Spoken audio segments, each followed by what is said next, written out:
ശ്രീമാത്രേ നമഃ. എല്ലാ ഈശ്വരവിശ്വാസികൾക്കും ശ്രീചക്ര ആസ്ട്രോ ഗൈഡിൻ്റെ ഒരു പുതിയ വീഡിയോയിലേക്ക് സ്വാഗതം. ബ്രഹ്മരക്ഷസ് അല്ലെങ്കിൽ രക്ഷസ് എന്നൊക്കെ അറിയപ്പെടുന്ന ഒരു ദേവതയെക്കുറിച്ചും രക്ഷസിന് നൽകുന്ന പൂജാ വഴിപാടുകളെക്കുറിച്ചുമാണ് ഇന്ന് ഈ വീഡിയോയിൽ പറയുവാൻ പോകുന്നത്. ബ്രഹ്മരക്ഷസ് എന്ന് കേൾക്കുമ്പോൾ തന്നെ എല്ലാവരുടെ ഉള്ളിലും ഒരു ഭയം ഉണ്ടാകാറുണ്ട്. പ്രേതമാണോ, പിശാചാണോ, രക്തം കുടിക്കുന്ന ദുർദേവതയാണോ എന്നൊക്കെ പല വിചാരങ്ങളും നമ്മുടെയൊക്കെ ഉള്ളിലേക്ക് വരാറുണ്ട്. അതിനു കാരണം രക്ഷസിനെക്കുറിച്ച് നമ്മൾ അറിഞ്ഞതും കേട്ടതുമായ വായ്മൊഴികളും കഥകളുമൊക്കെ ഭയപ്പെടുത്തുന്നതാണ്. ബ്രഹ്മരക്ഷസിനെക്കുറിച്ച് പ്രധാനമായും രണ്ട് രീതിയിൽ നമുക്ക് പറയാവുന്നതാണ്. ഒന്ന് പുരാണങ്ങളിൽ പറയുന്നതും രണ്ട് കേരള ജ്യോതിഷ താന്ത്രിക രീതികളിൽ പറയുന്നതും. ദുർമൂർത്തികളായും സദ്ദേവതകളായും ബ്രഹ്മരക്ഷസിനെ കാലങ്ങളായി ആരാധിച്ചു പോരുന്നതാണ് നമ്മൾ കണ്ടുവരുന്നത്.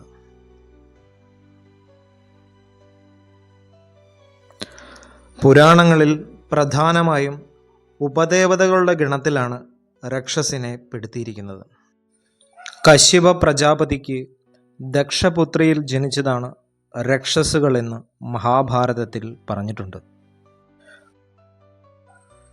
കശ്യപ പ്രജാപതിക്ക് മുനി എന്ന ഭാര്യയിൽ യക്ഷന്മാരും രക്ഷസുകളും ജനിച്ചതായാണ് പുരാണങ്ങളിൽ പറയുന്നത്.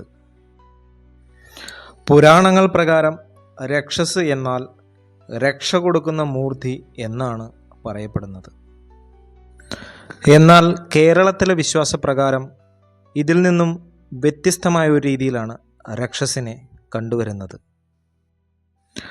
അപമൃത്യു സംഭവിച്ചിട്ടുള്ള ബ്രാഹ്മണൻ്റെയോ ബ്രാഹ്മണിയുടെയോ ആത്മാക്കളാണത്രേ ബ്രഹ്മരക്ഷസുകളായി മാറുന്നത്. ഇതിൽ ബ്രഹ്മ എന്ന വാക്ക് ബ്രാഹ്മണനെയും രക്ഷസ് എന്ന വാക്ക് ഭൂതത്തെയും സൂചിപ്പിക്കുന്നു എന്നാണ് പറയുന്നത്.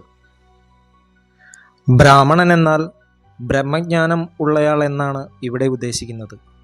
അതുകൊണ്ട് തന്നെ ഇവർക്ക് വേദങ്ങളിലും മന്ത്രങ്ങളിലും നല്ല പരിജ്ഞാനം ഉണ്ടായിരിക്കും.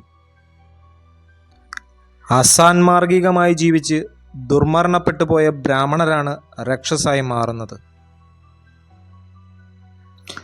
തങ്ങളുടെ കുലത്തെയോ സമ്പ്രദായത്തെയോ നിലനിർത്തുവാൻ വേണ്ടി പുത്രന്മാർ ഇല്ലാത്തതുകൊണ്ടും വേദജ്ഞാനം ഉണ്ടായിട്ടും വിദ്യകൾ ആർക്കും ഉപദേശിച്ചു കൊടുക്കാത്തതുകൊണ്ടും മോക്ഷപ്രാപ്തിയിലെത്താത്ത ബ്രാഹ്മണരാണ് രക്ഷസായി തീരുന്നത് എന്നും ഒരു വിശ്വാസം കേരളത്തിലുണ്ട്.